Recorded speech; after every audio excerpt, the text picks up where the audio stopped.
So I don't care where you go, people are familiar with East St. Louis in the negative, only the negative.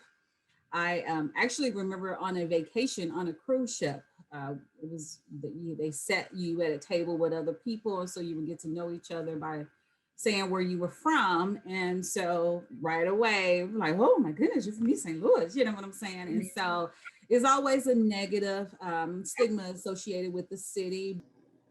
It's um, it could be an oasis for some, and it could be hell for some. I guess to be totally transparent, and for many of us, it's like what you make it.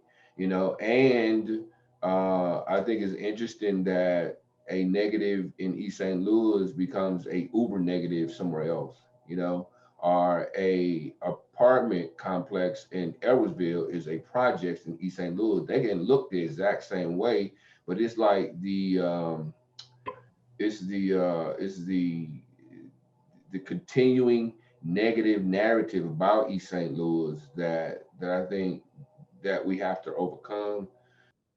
As a matter of fact, there's sort of there's a tendency for people who are from East St. Louis to not say so. Many of them, they prefer to say they're from St. Louis when they're really from East St. Louis, and there's a world of difference between the two.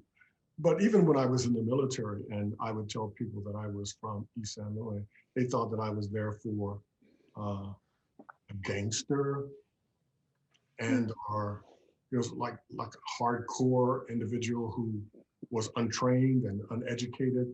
There was just a negative idea about East St. Louis and people who were from East St. Louis. So I know I was stereotyped.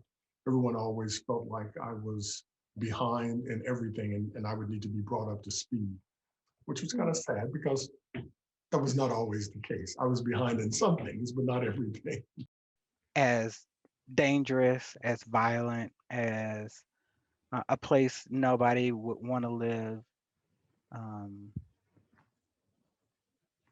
I don't know, just the hood, you know. So I think that's how people view East St. Louis, but it's more than just that.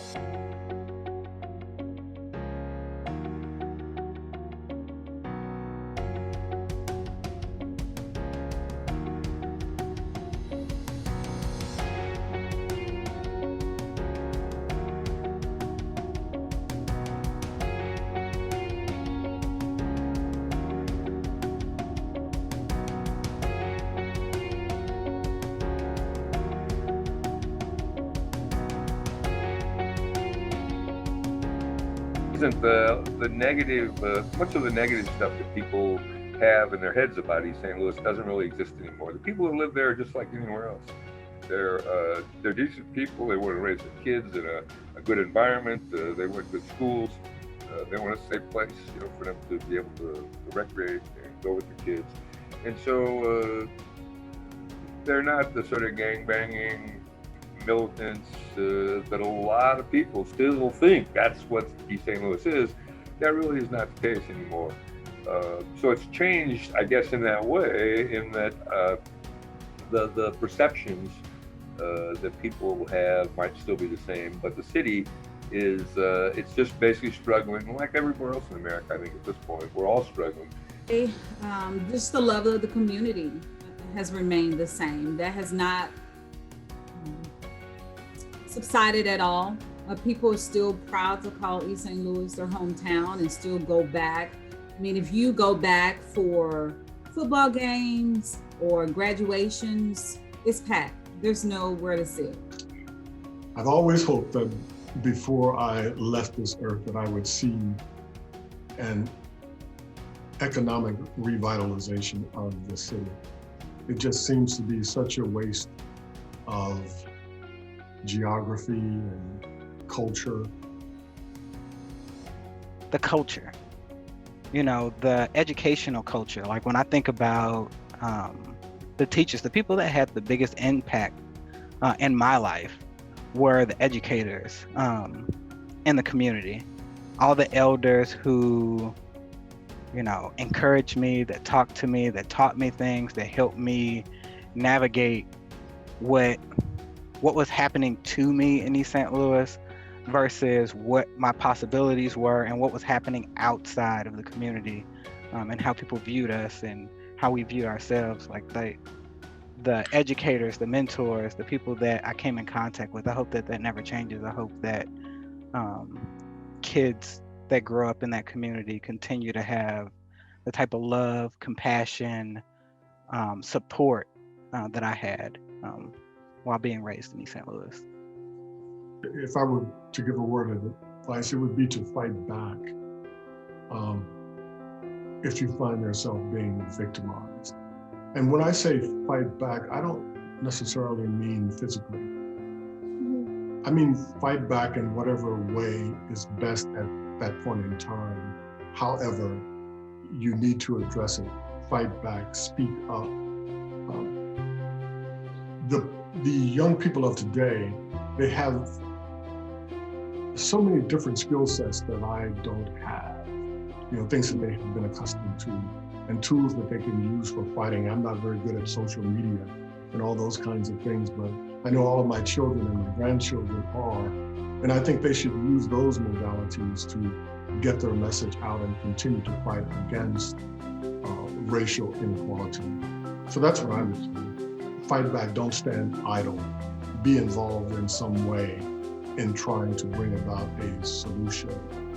That's a great question. I think that the youth can benefit from TRHT just by being involved and even just being aware of what it is, how it works, and just listening to the outcomes of the project, what it has already produced, and even just the future upcoming things that TRHT has planned to have a greater impact, a bigger impact on the youth, on different communities, and to really do the outreaching. So I think they will definitely benefit just from, hearing the stories, just like myself, being new to this, not really knowing what it was, what I was going to be doing, but just knowing that it sounded very positive, and coming into it, it reflected the same thing. So just having that awareness, I think that it will allow them to be more aware of themselves and what they really go through on a daily basis versus others.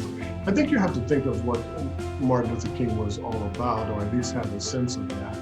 And my sense of what Martin Luther King Jr. espoused was love and the races getting along with one another, and also economic improvement in general, but also within the race. And so I would say, if you want to honor Martin Luther King's dream of society, then you have to be involved in racial reconciliation, or at least believe in racial reconciliation, because that's very much what he was about. And you have to be taking steps to make that happen. But then also, he was interested in seeing people of color be economically and financially sound and doing things within their own race to build that financial base, but also cooperating with others to build a sound financial base for the country. So I would say you have to at least do those two things if you want to honor what he was about. When I was in ninth grade, one of my teachers used to always make us say, I don't know if you guys know the poem Invictus or not, but she would make us say it every day. And as a child, you don't understand the importance of that poem until you read the words, especially to a Black kid. It was meant to empower us and to, look beyond being Black and finding your strength, no matter what your situation is in life. That's what that whole poem is about. Was me black as the pit from pole to pole. I think whatever God there may be for my unconquerable soul.